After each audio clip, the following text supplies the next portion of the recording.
Bom dia, amigos e amigas ouvintes. Este é o programa Animais Nossos Irmãos que você está ouvindo pela web Rádio Meimei e vai ao ar todos os domingos às 10 horas da manhã.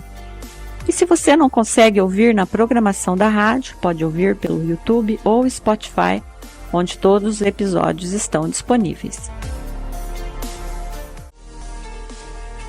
Você sabia? Você já deve ter ouvido falar que os polvos são muito inteligentes, não é? E realmente são. Esses moluscos marinhos são alvo de estudos há décadas e, surpreendentemente, se descobriu que eles não são apenas inteligentes, conseguindo aprender coisas simples como acionar alavancas para receber petiscos, mas que são travessos também e que adoram pregar peças, como esguichar água em lâmpadas para ver o curto-circuito.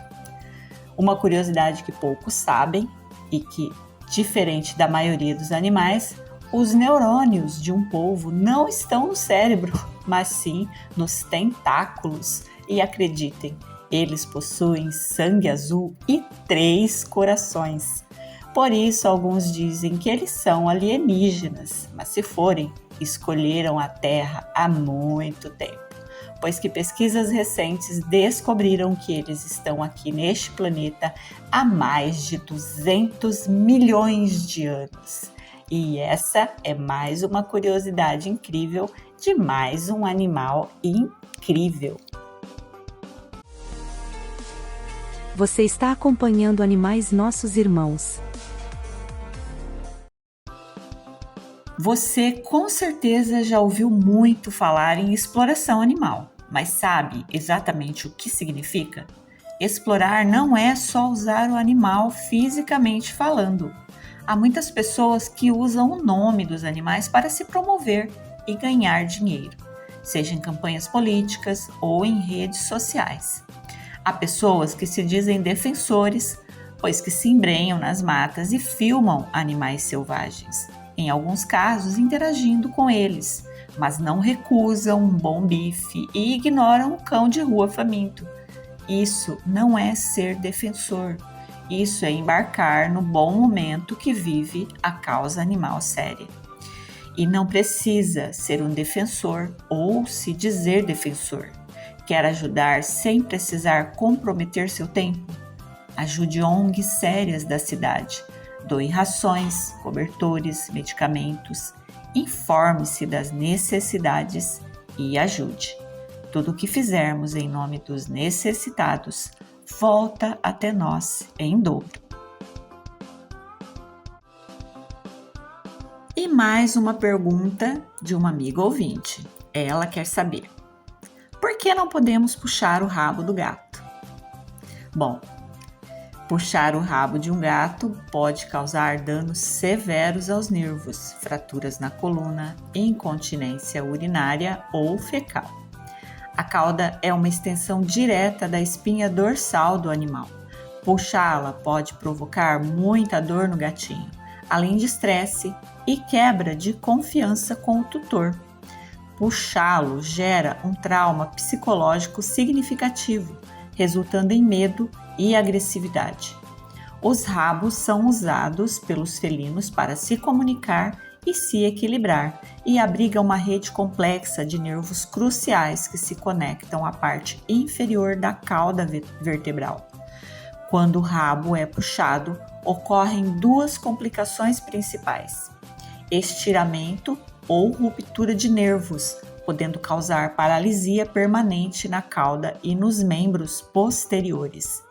Os gatinhos também podem perder controle das necessidades. Os nervos da base da cauda controlam a bexiga e o intestino. Danos nessa região frequentemente levam à incapacidade do gato de urinar ou evacuar por conta própria. Bom, minha amiga, não devemos e não há necessidade de puxar o rabo do gato. Ensine as crianças desde cedo: não puxe o rabo do gato. Espero ter respondido sua pergunta e continue perguntando. Foi notícia.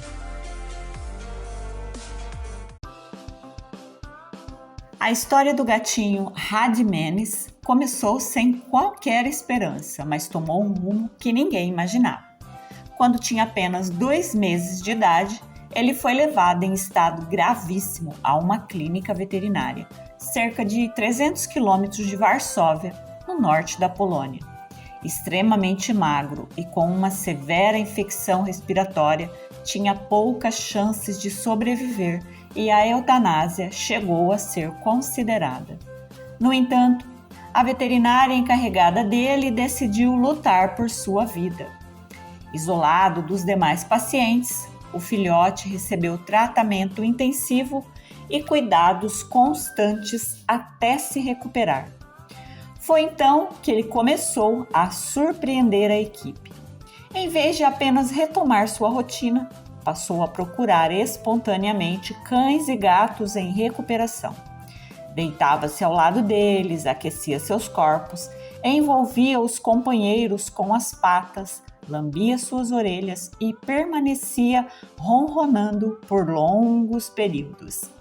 O comportamento se repetiu tantas vezes que Radmenes ganhou o apelido de gato enfermeiro.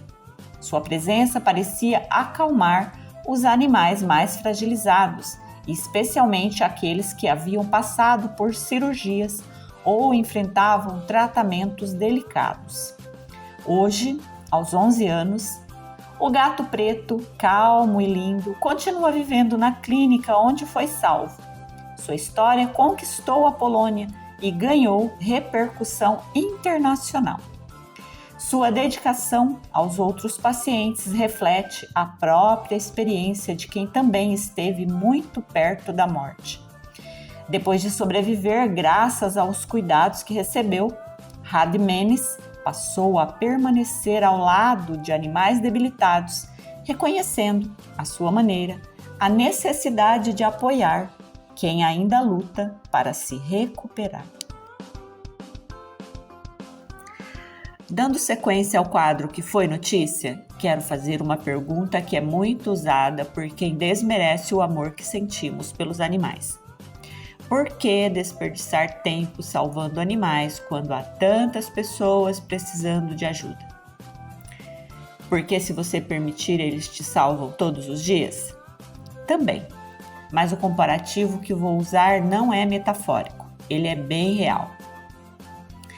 No dia 24 de junho, 2 terremotos de magnitude 7.5 e 7.2 na escala Richter ocorreram na Venezuela. Derrubou prédios, soterrou famílias inteiras, matando milhares de pessoas e deixando outras milhares desaparecidas. E com os animais não é diferente. Eles também sofrem com essas catástrofes. Mortos, perdidos, soterrados e sem alimento. Mas não são apenas sob os escombros que muitos deles estão.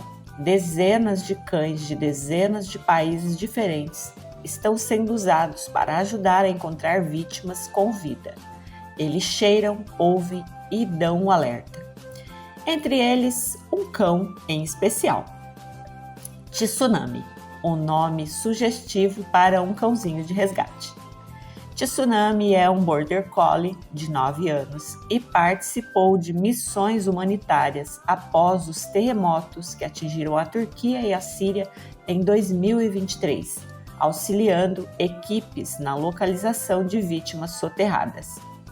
Antes de ser Tsunami, o herói de resgate, o cãozinho foi abandonado nas ruas. Vítima de maus tratos, sua aparência era de total descaso. Ferido e sozinho, ele foi resgatado por uma ONG e, após recuperado, ele foi escolhido para ser treinado em operações de emergência. Ele é hoje um dos principais cães de busca na Venezuela. Salvou dezenas de pessoas de sob os escombros nos últimos dias e segue as buscas por mais desaparecidos.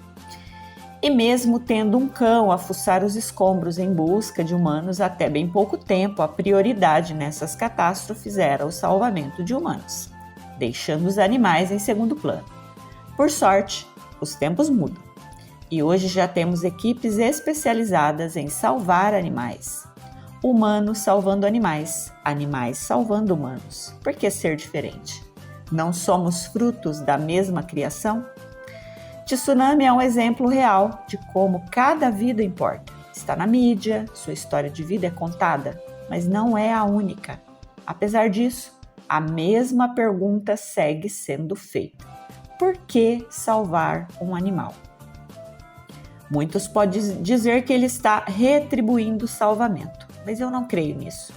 Acredito que ele apenas salva pois que ainda não conhece a maldade em seu coração e o faria mesmo sem ter sido salvo. Diferente de nós humanos, que precisamos de um favor para retribuir com o outro, um cão não precisa que o ame para amar. E se o cãozinho Tsunami não tivesse sido resgatado? Se o olhassem e pensassem, é só um cachorro, vamos salvar gente. O que seriam das pessoas por ele salvas? Eu espero sinceramente que um animal te salve, não de sob escombros, mas no ronronar que cura, na lambida que agradece, no canto que acalma e nas brincadeiras que alegram. Quem salva um animal, meu amigo, salva a si próprio.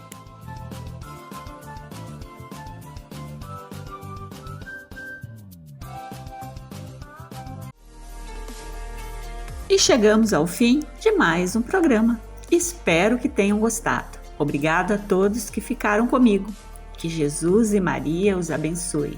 Que nessa semana que se inicia possamos ser melhores, mais calmos e generosos.